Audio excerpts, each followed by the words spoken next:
Bismillahirrahmanirrahim. Alhamdulillahi Rabbil Alamin. Wassalatu wassalamu ala Rasulillah. Wa ba'd. Assalamualaikum warahmatullahi wabarakatuh. So, ang susunod na pag-uusapan natin ngayon ay ang Suratu At-Takathur. Ang Surah At-Takathur.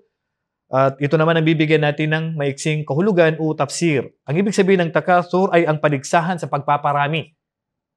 Paligsahan sa pagpaparami. Kabilang na dito, paligsahan sa pagpaparami ng asawa, paligsahan sa pagpaparami ng pera, paligsahan sa pagpaparami ng kayamanan, paligsahan sa pagpaparami ng anak, ika nga pinagyayabang.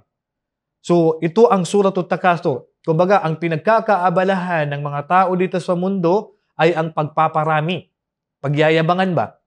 Sabi niya, ito ang dami ng asawa ko, ito ang dami ng anak ko, ito ang dami ng bahay ko, ito ang dami ng sasakyan ko. Yan ang nagbigay abala sa kanila. So yan pag ibig sabihin ng takathur. Sabi ng Allah subhanahu wa ta'ala, Bismillahirrahmanirrahim. sa ngalan ng Allah, ang pinakamahabagin, ang pinakamaawain. Alhaakumut takathur. Alhaakumut takathur, nakapagbigay abala sa inyo. Nakapaglinlang sa inyo ang pagpapadami dito sa mundo at pagpapayaman. Naging dahilan na ikaw ay nagyabang. Naging dahilan na ikaw ay naabala. Nakalimutan mo ang kabilang buhay mo dahil sa pagpapadami po dito sa mundo ng kayamanan, ng anak, ng asawa at lahat ng bagay na makamundo. So ito ang nakapagbigay abala sa inyo. Hatta zurtumul maqabir. Hanggat sa darating ang paglibing sa inyo. At hindi nyo ito ititigil hanggat sa darating sa inyong kamatayan. Hanggat sa mailibing na kayo. So patuloy kayong magpapadami, patuloy kayong maabala ng mundo ninyo, at wala kang inisip kundi paano kayo yumaman, hindi mo na inisip ang kabilang buhay mo, hindi mo na inisip paano sambahin ng Allah, paano gumawa ng mga bagay na ikalulugod ng Allah, kundi ang inisip mo lang ay mundo mo, paano mo mapagandang bahay mo, paano mo mapadami anak mo, na kinakalimutan mo yung kabilang buhay mo hanggat sa dumating ang kamatayan mo. Hatta zurtumul maqabir, hanggat sa dumating sa inyo ang kamatayan. Kalla sawfa ta'lamun. Walang pag-alinlang at malalaman ninyo, sabi ng Allah, ang resulta ng ginagawa nyo na ito na pagpapadami. Na kung saan ay nakaabala sa inyong mundo nyo. Thumma kalla sawfa ta'lamun. At pagkatapos ay walang pag-aalinlangan na malalaman ninyo ang resulta ng ginagawa nyo na ito na pagpapadami lamang ang inyong pinagkakaabalahan dito sa mundo. Kalla law ta'lamuna ilmal yaqin. Gayun pa man, ay malalaman ninyo ng walang pag-aalinlangan ang resulta ng inyong ginawa. Na inyong pagpapadami, na yan ang inyong pinagkaabalahan, ay papakita sa inyo ng Allah subhanahu wa ta'ala na walang pag-aalinlangan ang resulta ng ginawa nyo na yan sa araw ng paghukom. Latarawunna al-jahim. Hanggat sa makita na ninyo ang inyong patutunguhan, ang apoy ng impyerno. Latarawunna al-jahim. At makikita na ninyo na ito pala ang resulta ng aking ginawa.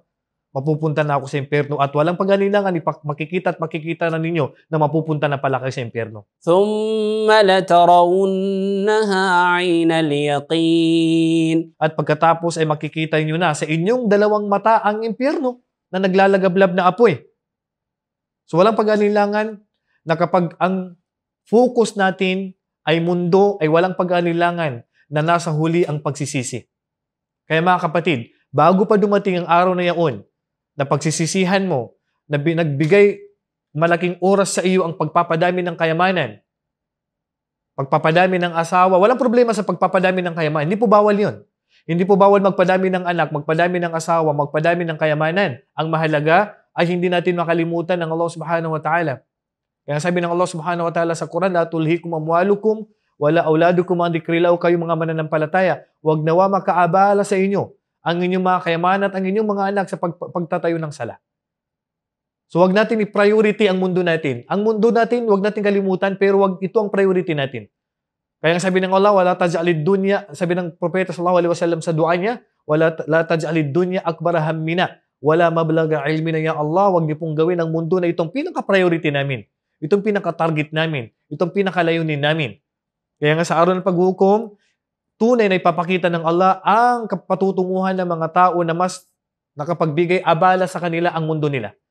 Thumma latarawunnaha 'aynal yaqin. At pagkatapos ay papakita sa inyo ng Allah sa dalawang mata nyo ang impyerno na inyong patutunguhan dahil sa ginawa niyo pagpapadami at nakalimutan niyo ang Allah. Pagkatapos, sabi ng Allah, ثم لتسألن يومئذ عن النعيم. pagkatapos, ang lahat ng biyaya sa iyo ng Allah na hindi mo binigay ang karapatan niya at nakapagbigay abala sa iyo, itatanong sa iyo ng Allah yan. Hindi ka nagbigay ng zakah. Sinayang mong pagkain, sinayang mong tubig, sinayang mong damit, sinayang mong sapatos, lahat yan ay tatanong sa iyo ng Allah na hindi mo pinakinabangan. Kaya sabi ng Allah, ثُمَّ لَتُسْأَلُنَّ يَوْمَئِذٍ عَنِ النَّعِيمِ. Akala mo hindi ka tatanungin ng Allah sa mga sobra-sobrang gamit mo na hindi mo naman pinakinabangan? Itatanong sa iyo lahat ng Allah yan sa araw na paghukom. Para saan yung damit na sobra, hindi mo na, bili ka ng bili, hindi mo naman ginagamit. Nagpapadami ka ng kayamanan sa sasakyan, wala namang pakinabang. Ano yun, pagyayabang lang? Yung mga bahay mo na sobrang dami, hindi mo naman tinitirhan. Ano yung pagyayabang lang? Lahat ng mga ito ay tatanong sa ng Allah at ang sayo lang sa kabilang buhay kung ano po yung nagastos mo at kung ano po yung naibigay mong sadaka. Basta nagastos mo sa tama at naitulong mo sa landas ng Allah, yan lang po magiging sayo sa araw ng paghukom.